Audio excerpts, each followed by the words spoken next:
Hello, beautiful people. I hope you're having like the most amazing day ever because I know I am because I'm finally sitting down and filming another video after, what was it? It's been a minute, like a whole year maybe? Anyways, last night I had just a small little epiphany that I thought I need to make a video about this. I need to share this because this is like a whole breakthrough. It's not a new concept, but the analogy that I came up with kind of helps see it more. Basically, what I want to talk to you guys about is the hurt is felt in the wound. At the same time, likewise, the answer to those hurts is also found in the wound. So whenever your heart breaks, it opens up a path for you to walk through. And when you're walking through that path, you can look at different areas of your life. Like whenever your heart breaks, it's opening a path within yourself to explore.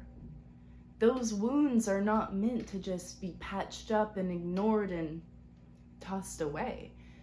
Whenever those open up, we're supposed to get in there and explore. And from what happened to cause the breakage, once you explore that hurt, you're going to look around and you're going to see all of these other hurts that are attached to that. So there's no way to sugarcoat it. You can either be heartbroken or you can find meaning in it. It's definitely hard to explore your wounds, and people say that that's the hard thing to do, like that's the hard route. But I think it's harder if you were to sit with those hurts the rest of your life rather than doing this short work now. Though painful, down the road it's going to be way less painful, less anguish, less sadness. So I have written down here, when your heart breaks, it opens your heart. And I feel like the heartbreak emoji is like the perfect example for this because it has like a little example for what I'm trying to lay down for you. When your heart breaks, the other traumas you experience in the past, they will come up as well from that hurt that you experienced. What I was saying, when your heart breaks, from what was the last straw, other things that you might have forgotten about are going to be revealed by that because your heart is going to be open. And this is going to make it all more intense. This is why people don't like to explore their hurts. This is why they don't want to be introspective. It's because this is why people don't want to go to therapy. It's because, oh, they say it makes it worse. It makes me feel worse. You're going to feel worse right now. It's because all of this past baggage literally embedded in your DNA is coming up. Past hurts from thousands of years ago that are in your DNA that your ancestors experienced. You are holding those experiences in your heart and in your electromagnetic field, which that is a completely different video for another day, and I'll get into that.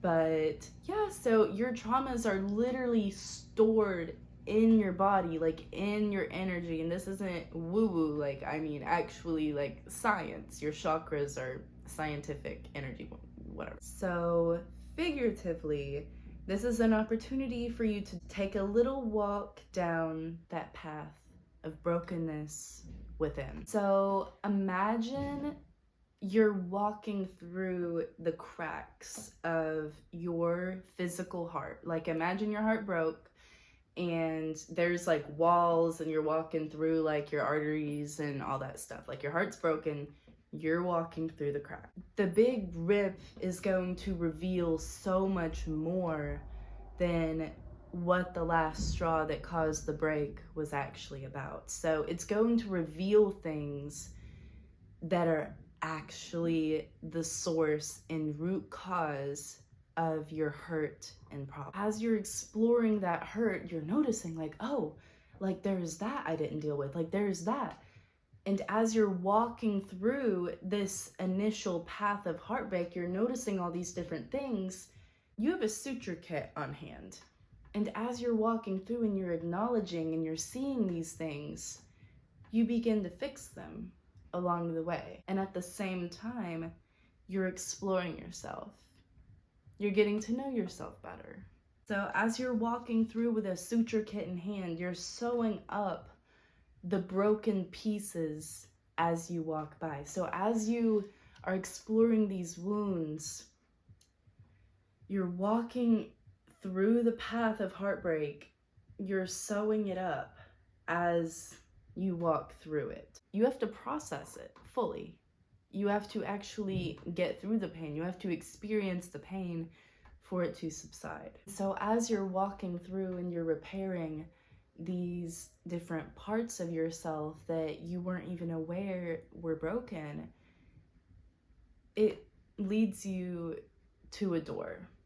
When you've done so much work on yourself and you're being introspective, you're noticing toxic patterns, you're unclaiming them for yourself, up here, you've reached a door to yourself. The whole time that you have been walking through this pain and healing yourself, you have been leading yourself back home to yourself. And so through exploring those hurts and noticing those patterns and taking ownership, but also at the same time with taking ownership, see, my friends, this is what I call self-discovery through humility. And humility is realizing that we have problems, things that we can improve on.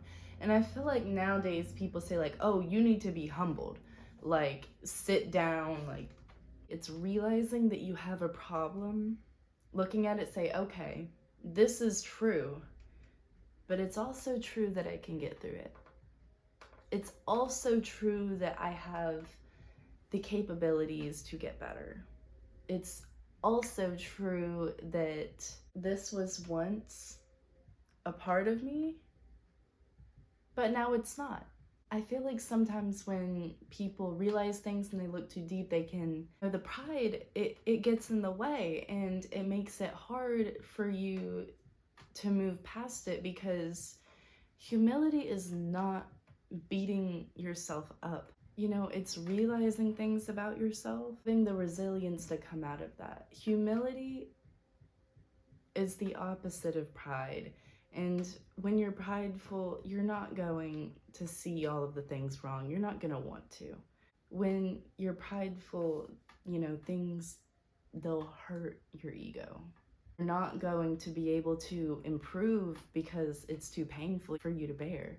But once you're exercising humility, you're able to look at those things as separate from yourself. Your toxic behavioral patterns and the things that you are not proud of in your life do not define you. Your experiences make you who you are, but I say that you can dictate how you react to your experiences. You dictate how you use your experiences to shape them who you are. See, I've gone through some things in my childhood that I would never want my own kid to go through. On one hand, I could choose to live with that hurt, not explore it, and just be hurt forever. Or I could explore that hurt, figure more things out about myself, and have a better understanding of those around me because I have a better understanding of me. How could I ever understand what somebody else is going through if I can't even understand myself? You can't give what you don't have already. Okay, so I know this was a short video, but I wanted it to be short so that you would watch the whole thing and actually you're going to pick up what I'm putting down. So at this point, I'm just rambling, and you're not even gonna know what I'm rambling about because it's not going in the video. You guys have like the most wonderful rest of your day, and I will see you next week or next year.